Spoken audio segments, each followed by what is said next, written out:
Okay, let's unpack this. Welcome to the deep dive. Hmm. Today, we're plunging into a topic that feels, well, more relevant now than ever, really. How do you get your ideas, your products, your services to actually stand out, when the world is just drowning in noise? Right. It's a huge challenge. And our source material for this deep dive is a really impactful book. We've got excerpts from Seth Godin's Purple Cow, Transform Your Business by Being Remarkable. And Godin, yeah, he's someone who's been, pushing against conventional marketing thinking for decades now. You might know his other stuff like permission marketing. Oh, yeah, that was huge. Changed how people thought about email and stuff. Exactly.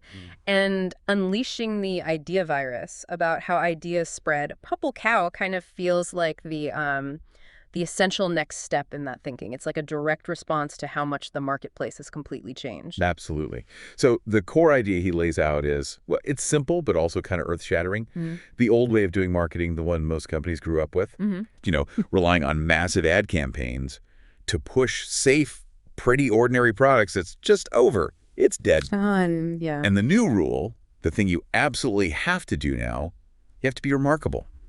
Got to create something so different, so compelling, that it makes people stop, pay attention, and, crucially, talk about it. That word, remarkable, it's everything in the book, really. It means literally what it says, worth making a remark about. Right. The book is, it's basically a wake-up call and a guide for, well, anyone involved in bringing something to market. Doesn't matter if you're a marketer, an entrepreneur, doing a startup, a manager in some big company. Anyone who feels lost in the noise. Yeah, anyone who feels like their stuff is just blending in, lost in that sea of sameness. And why should you care? Why is this worth your time listening to us talk about it? Yeah. Because if you're still playing by the old rules, you're probably struggling more than you need to be. Might even be failing. It's an uphill battle now. This book just offers a completely different way to think about getting your ideas out there, getting them to spread, which is like the fundamental challenge today, right? Absolutely. So our mission here in this deep dive is to, go through the material you shared with us, pull out the really key insights, the stories, the actionable bits, and just help you understand why being remarkable isn't just like a nice bonus. It's the only way forward. We'll break it down for you step by step. Okay, so to really get the shift Godin's talking about, we kind of need to understand the world he says we've left behind. He sets the stage talking about the traditional marketing checklist, the classic BS. Yeah, everyone's heard of those. Yeah. Product, pricing, promotion, positioning, publicity, packaging. Right. He even throws in pass along and permission. For years, marketers just juggled these things. Right. They'd maybe lean heavily on promotion, advertising, or maybe pricing strategies. But the main job was usually figuring out how to sell whatever the factory had already made. Yeah, the product came first, then you kind of slap the marketing on afterwards. Yeah, exactly. And the engine driving that whole system for so long was what he calls the TV industrial complex. This was this powerful, self-feeding machine that just dominated the economy for decades. Okay, describe that complex for us. Because understanding how powerful that was really shows what a massive change we've seen. Okay, picture this. Big companies build these enormous factories, super efficient, just churning out products, mass production. Got it. Now, to sell all that stuff, they needed to reach millions of people. And TV, along with radio, newspapers, magazines, mass media was the perfect way. The only way, really, to reach everyone back then. Pretty much. So companies bought tons of advertising time, tons of ad space. These ads reached everybody, created huge consumer demand. Which meant the factories could get even bigger. Right. Lower costs, more profits, and guess what? More money to buy even more advertising. It was this, incredible virtuous cycle. It built all those giant brands we grew up with. Yeah, you think about the brands that became household names then. Barbie, definitely. Pro Shampoo, McDonald's, Marlboro, the old VW Beetle, big finance companies like John Hancock, Merrill Lynch, Prudential. Yeah, even politicians. He mentions Ronald Reagan, whose whole rise was tied to mastering that mass media message. TV ads were just unbelievably good at grabbing attention and driving sales for a long, long time. They could interrupt anything, reach pretty much everyone, and just hammer home a simple message again and again. It really was a golden age for mass marketing. And the petitas were the tools they used inside that complex to perfect that whole process, reach the masses, persuade the masses. But Godin argues that whole complex is, fundamentally dying now. So what happened? What broke it? It was a few things hitting at once, really. First, consumers. Oh, we're just not easy to reach with mass media anymore. We're totally overwhelmed. Tell me about it. Too many channels, too many choices, just way too much information flying at us constantly. So we've gotten incredibly good at filtering, at ignoring, at skipping past messages we didn't ask for. Think ad blockers, skipping commercials on DVR, ignoring banner ads, flipping past magazine ads. We're masters of avoidance now. Totally. And then beyond just the noise, the economy itself shifted. For ages, it was about satisfying needs. You know, if you built a slightly better mousetrap, people needing mousetraps would find you eventually. Okay. But now, at least in developed places, most people have their basic needs covered. So the economy's moved on to satisfying wants. And wants are different. Very different. Like if I already have a car that works fine, an ad for a new car, even if it's a bit better, probably won't grab me unless it promises something really different or speaks of some deep desire I didn't even know I had. People who are happy with what they have aren't actively looking for alternatives. Right. Satisfied customers aren't shopping around. Exactly. So Godin calls this the squeeze play. Marketers are squeezed because getting attention is harder and way more expensive than ever. And meanwhile, Consumers are tuning out the ads and relying more and more on trusted sources. You know, friends, family, coworkers, online reviews from other users, not the corporate messages. yeah, you trust a friend's recommendation way more than a slick ad. Of course. So that old path, find a stranger, hit him with an ad, teach him about your product, get him to buy, it's becoming super inefficient. Almost impossible for a lot of products now. So the basic rules have just flipped completely. The old rule, make safe, ordinary stuff and then market it hard with ads. That's out. Obsolete. The new rule, create remarkable products that the right people actively seek out. It's not that marketing itself is dead. No, not at all. It's that the kind of marketing that relied on that TV industrial complex is dying. And a new kind, centered on the product itself, has to take over. Which brings us right to the core of the book, the title, Why You Absolutely Need the Purple Cow. This is the metaphor, right? The thing that ties it all together. Picture driving down a country road, miles and miles of fields. Cows everywhere. Brown cows, black and white cows. Yeah. After the first few, they fade into the background. They're boring, invisible almost. But then, imagine you see a purple cow. Whoa. Yeah. You'd slam on the brakes. You'd get out, take pictures, call people. You'd have to tell someone about it. It's remarkable. And that's the whole point. In a market saturated with brown cows, you know, products and services that are okay, maybe even very good, but ultimately just blend in, you have to be a purple cow to get noticed, to get people interested, to get them talking. Think about super crowded markets.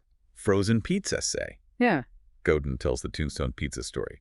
Back when frozen pizza was new, this guy, Ron Simic, started selling it from his bar in Wisconsin. It was remarkable then, just being the first decent frozen pizza you could easily get. Right, it stood out. Kraft bought it, used the TV industrial complex ads everywhere, made it huge. That worked back then. But try launching a new frozen pizza today.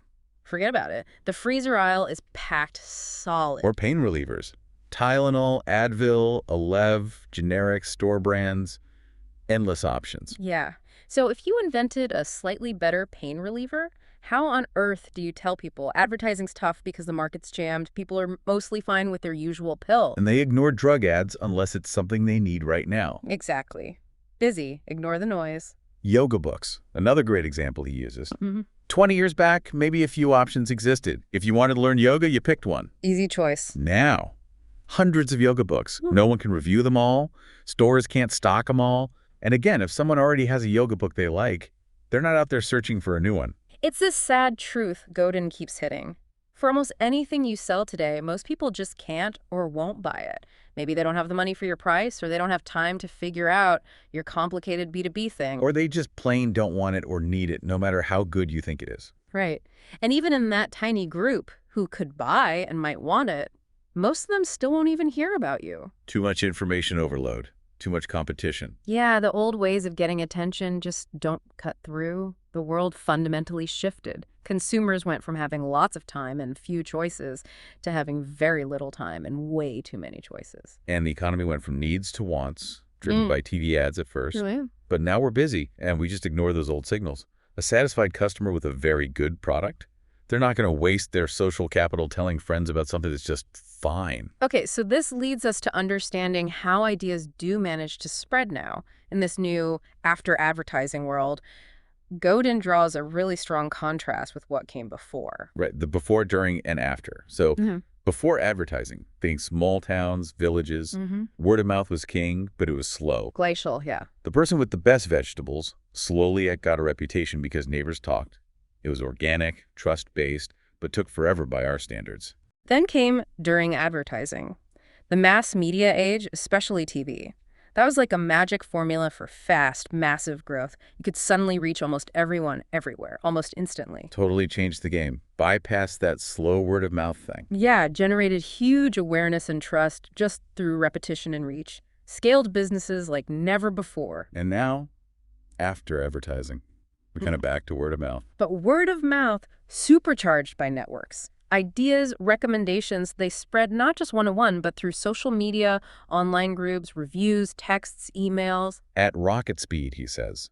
But critically, they spread through connected segments of people first, not just everywhere at once. Yeah, and he links this to stuff we've heard before, like Moore's idea diffusion curve, innovators, early adopters, early majority, late majority, laggards. Right, how ideas move through different groups. And books like Gladwell's Tipping Point, or his own earlier one, Unleashing the Idea Virus. They describe how ideas catch on, but he points out a big misunderstanding.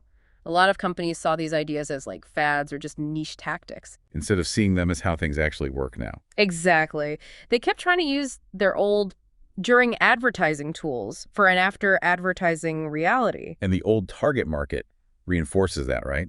Yeah. Mass marketing always aimed for the early and late majority. Yeah, because that's the biggest chunk of the curve. Seemed logical. Aim for the biggest group, get the most sales. Makes sense on paper. But Godin says the new target is totally different. In this noisy world, it's not about sheer numbers anymore. It's about influence. Right. The real power now, it's with the people on the left side of that curve. The innovators, and especially the early adopters. Those are the trendsetters, the ones others look to. Exactly. They heavily influence everyone else down the line. Convincing them is worth way more than shouting at the uninterested majority with mass ads. Which brings us to his idea of sneezers. Okay, define sneezers for us. Sneezers are the spreaders. They're the ones who transmit the idea virus or the buzz about a remarkable product. They might be experts, influential people in a community, or just people who love finding new things and telling everyone. So the first people to buy, the innovators, might not be sneezers. They might not be. If they try something new but don't talk about it, the idea just fizzles out with them. You need the people who will enthusiastically tell their friends, their colleagues, their followers, you gotta check this out. Okay. And tied closely to sneezers is otaku. Yeah. That's the Japanese word he uses. Yeah, he borrows it. It describes something, well, it's more than just a hobby, but maybe less than a full-on clinical obsession. It's this deep desire to know everything, collect everything, find the absolute best within a specific niche interest. Crucially. And crucially, to share that passion and knowledge with other people who get it, the fellow enthusiasts. Okay, I can picture it. And this otaku, he says, is the fuel for the purple cow. Smart companies don't just make something remarkable in a vacuum. They find or target markets where there's already a lot of otaku. Because those enthusiasts are often the best sneezers. Exactly. They're eager for the next great thing in their niche, and they're primed to spread the word within their community. Give us some examples of otaku groups. Hot sauce fans. Perfect example. That whole chili head subculture, always hunting for hotter, weirder, more unique sauces, that built a whole industry where tiny companies can thrive, making remarkable sauces and selling direct to that niche, almost no ads needed. And he contrasts that with mustard. Yeah, like, is there a big mustard otaku community driving innovation and buzz? Probably not in the same way. It's just mustard. Right. What other groups? Oh, he mentions sci-fi fans deep into lore, Jeep owners obsessed with mods and off-roading, readers of magazines like Fast Company always looking for the next business trend, people who collect specific things like Longaberger baskets, Investors focused on tiny market niches. passionate users of certain operating systems, high-end stereo geeks. These are all communities where finding and sharing the remarkable is just part of the culture. Okay, now here's the big misunderstanding he wants to clear up. A lot of marketers read about idea diffusion or tipping points and thought. That remarkable stuff just spreads automatically, like magic. Build something great, and people will just find it. It'll just happen. And that's just wrong. Mostly, yeah. Yeah. Success, especially that rapid spread, it's engineered. This is super important. Marketing in this new world isn't something you just bolt on after the product's designed and built. And marketing is the product design. Exactly. You have to design the remarkability into the core thing from the very start. It has to be, as he says, virus-worthy by design. So the hard work, the money, the effort, it doesn't vanish. It just moves earlier in the process. Right. Instead of pouring money into endless, less and less effective ads after it's built, you invest that time, money, and effort before into relentless engineering, trying things, iterating. And accepting that some ideas won't work out. Yeah, accepting failure as part of it. Investing in making the cow purple in the first place, rather than trying to slap purple paint on a brown cow later with ads.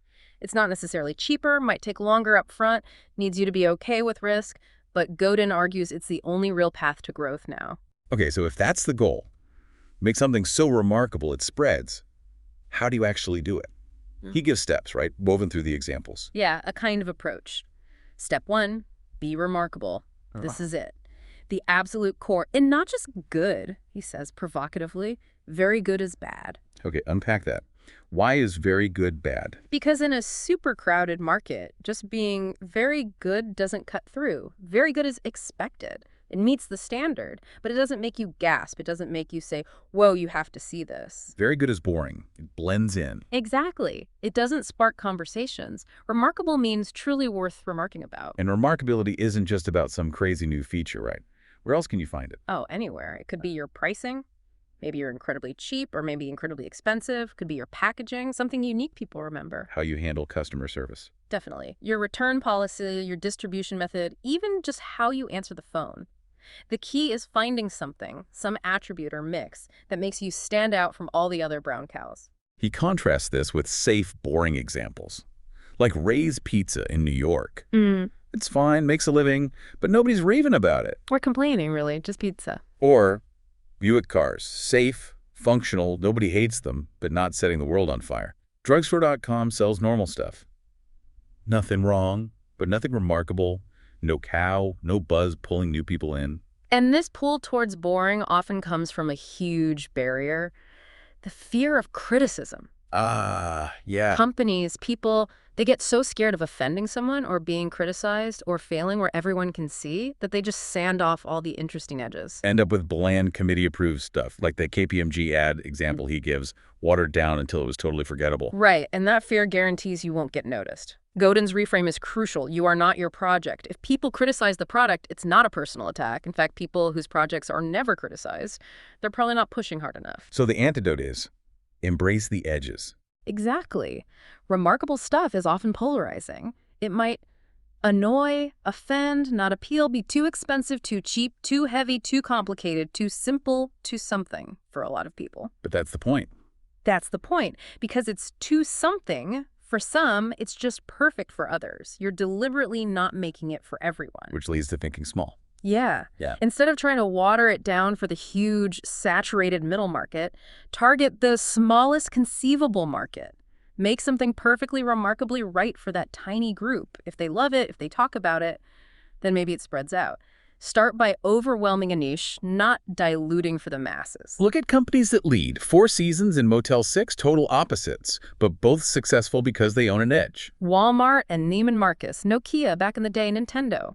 What they have in common, they're outliers. The leader usually got there by doing something new on an edge first. You can't just copy their old remarkable thing now. So you need to ask why not. Challenge the assumptions. Yeah. Why aren't we doing certain things that seem unsafe or just not done in our field? Often it's just fear or habit.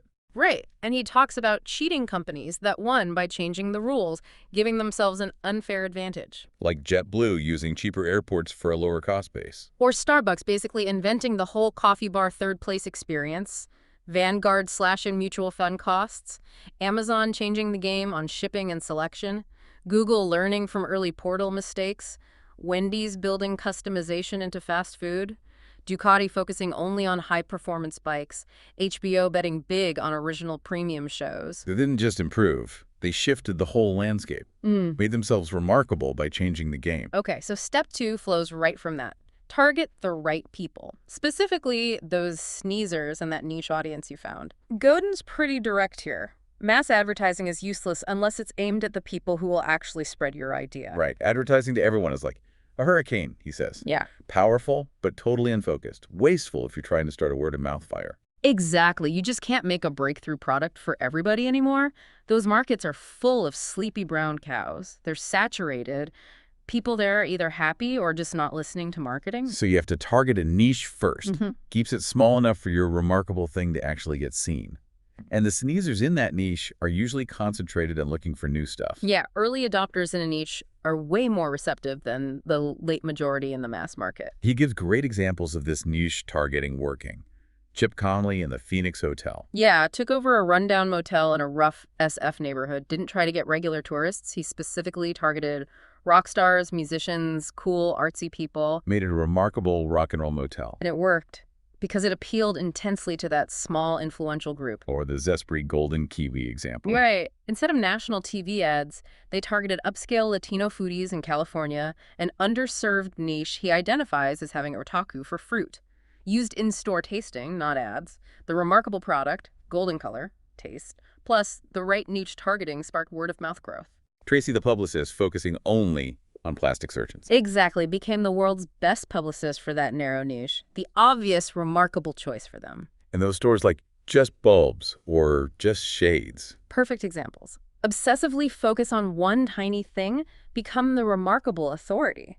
Or companies like Oasis CD, CD Baby, thriving by serving indie musicians when the main music industry was struggling. So the idea is, design your product to grab those early adopters on the left of the curve, the ones looking for an edge, the ones who are often the sneezers. And, crucially, make it super easy for them to talk about it and show off the benefits to everyone else. Digital cameras spread fast because the benefits convenience, instant sharing were obvious and easy to talk about. Which leads right into step 3, design remarkability into the product itself. This is where that mind shift about marketing really hits home. Godin quotes David Packard from HP. Marketing is too important to be left to the marketing department. If marketing is the product design, then yeah, marketers need to be designers, or at least deeply involved. He points to Robin Waters at Target. Her title wasn't about ads. It was VP of Trend, Design, and Technical Specifications. Right. Target wins by designing remarkability into what they sell, exclusive cool stuff like Michael Graves designs, at good prices. The product itself is the draw, the thing people talk about, not just the commercials. Dutch Boy Paint didn't just advertise better paint, they redesigned the can. That spill-proof, easy pour container was a remarkable product innovation. That was the marketing. Otis Elevators inventing that new system where you punch in your floor first and it sends the right elevator. Yeah, totally changed the experience, made the service remarkable, designed right in. Dr. Bronner's soap. The label itself is remarkable product design. That crazy, dense text isn't just copy, it's part of the whole weird, wonderful product identity. Makes it stand out, makes people talk. How can you Bronify your product? Even salt. Handmade sea salt selling for a fortune. Why? The process, the story, the slight differences that makes a commodity remarkable to a niche? Yes, is your product more boring than salt? Probably not. Find what's distinct and amplify it. And this step needs a culture of aggressive prototyping. Always trying new things, making cheap prototypes, maybe even public ones like concept cars, just to see what excites the enthusiasts. And forget focus groups for radical ideas. Yeah, focus groups usually kill anything too different because it doesn't fit the safe middle. Uh-huh. South Park tested terribly in focus groups, but it was a smash hit with its target niche. It's not about being weird, it's about being irresistible to a small, influential group of sneezers with otaku. Okay, so the final step, step 4. Be consistently remarkable, but also know when to milk the cow and when it's time to invent a new one. He talks about a magic cycle. Yeah, 4 parts. First, you make the purple cow. It attracts the niche. Then you work to get permission from those fans not to spam them, but to tell them about the next remarkable thing. Okay. Second. Work with the sneezers in that group. Give them the Bill. tools, the stories, the reasons to spread the word wider. Right. Third, milk the cow. Once it gets popular, becomes mainstream. Optimize it. Make it profitable. Scale it up. Recognize it's probably becoming less remarkable now. Yeah, milk it fast, he says, because it's on that downward slide towards being a commodity. Its breakthrough time is limited. And fourth, reinvest and invent again. Take the profits from milking the last cow and pour them into creating the next purple cow, maybe for that same permissioned audience. And assume what worked last time won't work again. Be ready for failure on the new attempts. The huge temptation, though, is just to keep milking the profitable cow. It feels safe. Inventing a new one is risky, expensive, hard work. He uses Stu Leonard's dairy store as an example of this tension. It started out incredibly remarkable, right?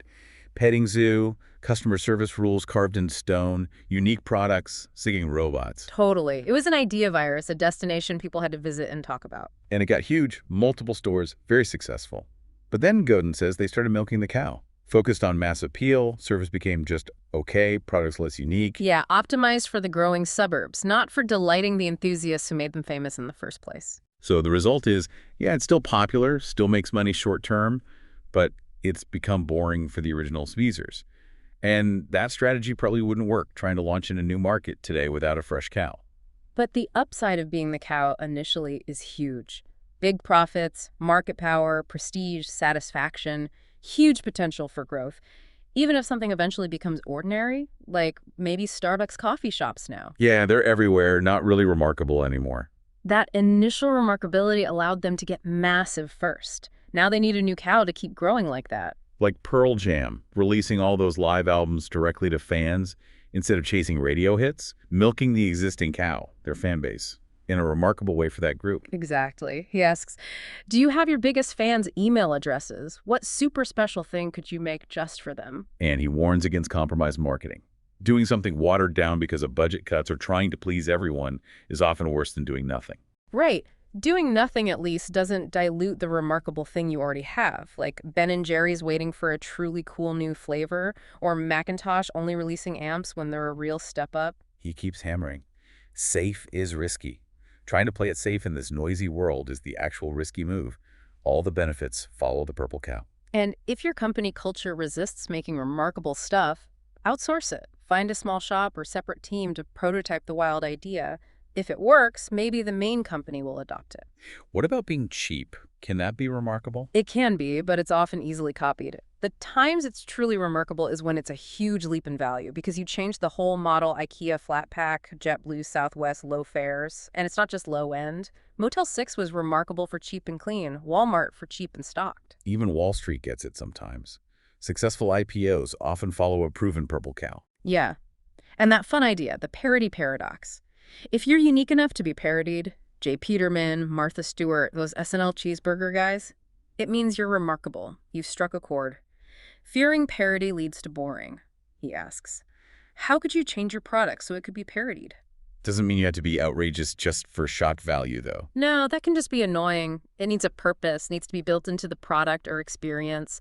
Like Hooters' delightfully tacky thing, it's remarkable to their target audience because it's consistent. Just being offensive isn't a long-term plan. Sometimes just telling the truth is remarkable. McDonald's France saying don't eat fast food too often. That honesty got attention. Maybe a better long-term play than just more, more, more. What if you just told the unvarnished truth? And remarkability often comes from obsession. From otaku, people making things for themselves or people like them, Howard Schultz wanting that Italian coffee bar, Burton founders obsessed with snowboarding, Apple designers obsessed with simplicity, Learjet, Scharfenberger chocolate, Patagonia employees loving the outdoors, hard candy nail polish creator wanting colors she couldn't find. Are you obsessed or just doing a job? But it can't just be passion, right? You need systems. Yeah, systems to consistently create remarkability. And measure what matters is its spreading. Persuading sneezers, Zara, changing clotheslines based on what sells fast. What could you measure to find the edges that work? And sometimes the remarkability is the service or the policy, not the thing itself. Totally. The Haagen-Dazs owner putting his home number on cards? That's remarkable service. LL Bean's insane guarantee, burn your pants, get a refund, makes the product remarkable, gives sneezers a great story. Apple Care sending a truck in 2 hours. Four Seasons remembering Ted Leonsis' iced tea. Brock's stingy salad bar versus Frontier's honor system wine, which gets talked about more. Even famously bad service, like the soup Nazi, can make a place remarkable because people tell the story. Extremes can be remarkable too. Jesse James's 100K custom bikes. Super expensive handmade watches. The world's fastest motorcycles, you might not use the speed, but knowing it's the fastest makes it remarkable to a niche. Loudest car stereo, quietest headphones, being the most at anything measurable.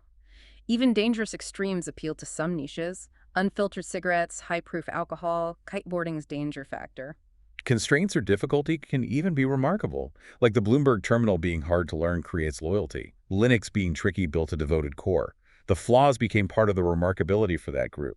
And a great slogan isn't just for ads now, it's a script for sneezers. Tiffany's blue box is the message. Hooters slogan. Apple's design focus. The Leaning Tower, simple concept, easy to spread. Clarity helps remarkability. And you got to sell what people actually want and talk about. Butterball's pot pies failed because they targeted the wrong audience with an unremarkable product that didn't solve a real problem for them. Avoid compromise. Committees kill remarkability by sanding off the edges to please everyone. The boring middle ground is already taken by the leader. Growth comes from being too something for the masses but perfect for a niche. Empower the mavericks. So yeah, the core message is echo. Safe is risky, don't be boring. Design rules now. Very good is bad. He looks at that interbrand list of valuable brands. Most of the old giants were built back in the TV era. Easy then. But the newer big brands, many built on word of mouth and remarkable products. HP, Oracle, Nintendo, IKEA, Amazon, Starbucks, Prada. Yeah, he says only AOL was really built mainly on recent mass media spending, and look how that turned out. The odds of building a major brand the old way now are super low. So he offers that checklist. Is your product the fastest, slowest, cheapest, most expensive, biggest, smallest, hottest, coldest, loudest, easiest, hardest, oldest, newest? Is it the mostest of anything that matters to some group? And the out strategy. You can't win by being a slightly worse version of the leader playing their game. Can't out Nike. You have to go where they aren't. Farther is better. JetBlue didn't try to be American Airlines Light. IKEA isn't slightly nicer, cheap furniture. They went somewhere else entirely. So there's no magic formula, no guaranteed plan. No, because if there were, everyone would do it and it would become boring instantly. But there's a process. Keep pushing to the edges. Know where the competition's edges are. Test new things constantly. Measure if they get attention, if they persuade sneezers, if they deliver real results. It's about the mindset, the process of finding and owning those remarkable fringes. Okay. So here's a final thought to leave you with, something to chew on after this deep dive wraps up. How can you start designing remarkability, that purple cow, into what you do, starting today? Even just a small thing. Yeah, what's one change, add something, remove something that would make it genuinely worth talking about? What's the absolute smallest niche you could target and just blow them away with how remarkable it is for them? And what's one unsafe thing, one thing that's just not done in your world that you could actually try? Hopefully, digging into these ideas from Purple Cow gives you a totally different lens to look through when thinking about getting noticed and growing today. It really shifts the focus, doesn't it? Away from just shouting louder. It's not about a bigger marketing budget. It's about having a fundamentally different, more remarkable product or service. Thanks for diving deep with us into Seth Godin's really powerful ideas.